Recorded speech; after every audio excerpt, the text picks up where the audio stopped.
আসসালামু আলাইকুম। JP math কেয়ারে আপনাদের সাথে আছি। আমি মোহাম্মদ জাহাঙ্গীর আলম। তো গত পর্বে আমি আপনাদেরকে মাইক্রোসফট এক্সেল শিটে কিভাবে পার্সেন্ট বের করতে হয়, অর্থাৎ কোনো পণ্য ক্রয় করেছি, কত পার্সেন্টে ক্রয় করেছি এবং পার্সেন্ট অ্যামাউন্ট কত এবং পার্সেন্ট অ্যামাউন্ট বাদ দেওয়ার পরে কত টাকা আসে, অর্থাৎ কত পার্সেন্ট কত টাকায় ক্রয় করা পড়েছে নেট অ্যামাউন্টটা, সেটা আমরা বের করে দেখিয়েছি। এবং ওই পণ্য থেকে, ওই ক্রয় করা পণ্য থেকে কিছু পণ্য বিক্রয় করেছি, অর্থাৎ কিছু অ্যামাউন্টের পণ্য বিক্রয় করেছি। ওই কিছু সংখ্যক অ্যামাউন্টটা কত পার্সেন্টে বিক্রয় করেছি এবং সেই পার্সেন্ট বাদ দেওয়ার পরে কত টাকা এসেছে সেটা আমরা দেখিয়েছি।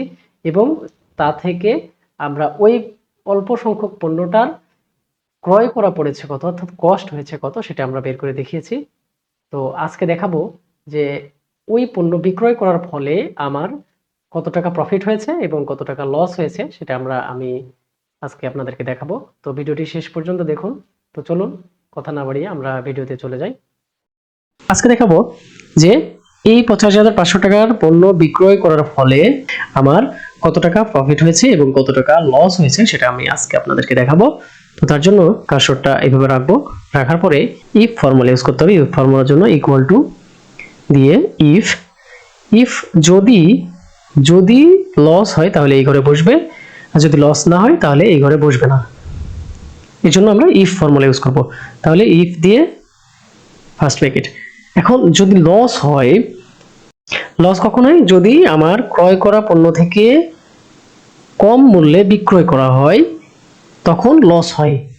তাহলে আমার কস্ট হয়েছে কত, অর্থাৎ লস অ্যামাউন্টটা যদি আনতে চাই তাহলে আমার কস্ট থেকে আমার বিক্রয় মূল্যটা বাদ দিতে হবে, তাহলে আমাদের কস্টটা বেরিয়ে চলে আসবে। তাহলে এখানে আমার লিখতে হবে কি, যেহেতু কস্ট হচ্ছে কে কে থ্রি, এটা হচ্ছে কস্ট, মাইনাস মাইনাস যে থ্রিতে আছে আমার বিক্রয় মূল্য, যে থ্রি লেস দেন জিরো, কমা আবার হচ্ছে কে থ্রি মাইনাস আবার জে থ্রি, কমা জিরো, ফার্স্ট ব্র্যাকেট দিয়ে এন্টার দিলে আমার যদি লস থাকতো তাহলে এখানে বেরিয়ে আসতো, এখানে কত টাকা লস হয়েছে সেটাই এখানে বেরিয়ে আসে। যেহেতু লস হয় নাই সুতরাং এখানে জিরো দেখাচ্ছে।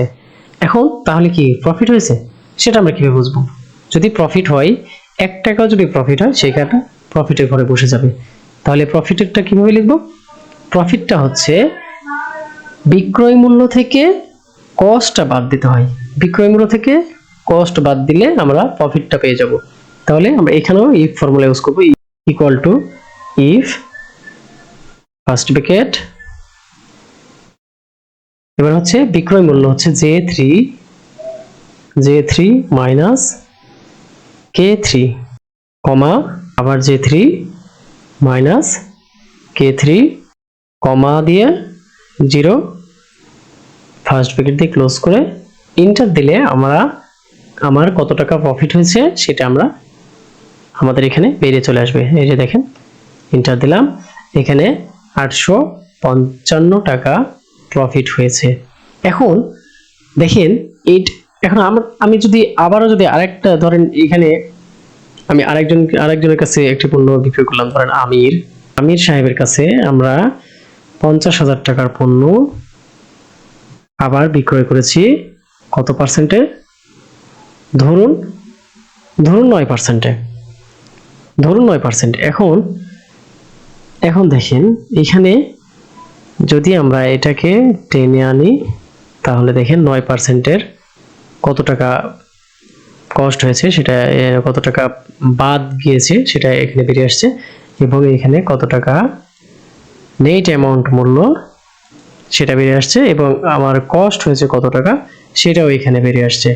এখন দেখেন এখানে যদি লস হয় তাহলে এটা টেনে দিলে লসটা বেরিয়ে আসবে, এবং যদি লাভ হয়, প্রফিট হয়, তাহলে প্রফিটটা বেরিয়ে আসবে। অর্থাৎ যেহেতু আমার 5,40,000 টাকার পণ্য একসাথে কিনা রয়েছে, ক্রয় করা রয়েছিল 9%-এ, আমার এই 50,000 টাকা পণ্য আবারও 9%-এ বিক্রয় করা হয়েছে। সুতরাং এখানে কোনো লাভ, প্রফিট এবং লস কোনোটাই নাই।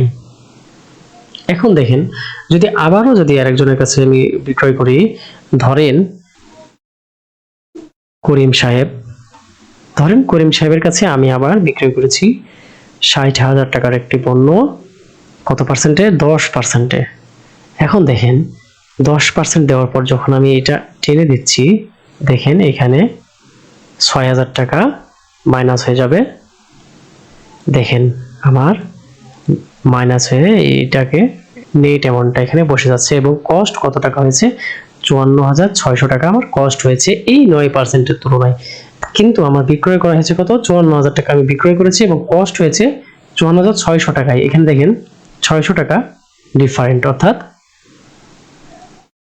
যদি লস হয় তাহলে লসের ঘরে 600 টাকা বসে যাবে। দেখেন লসের ঘরে, লসের কলামে 600 টাকা বসে গেছে।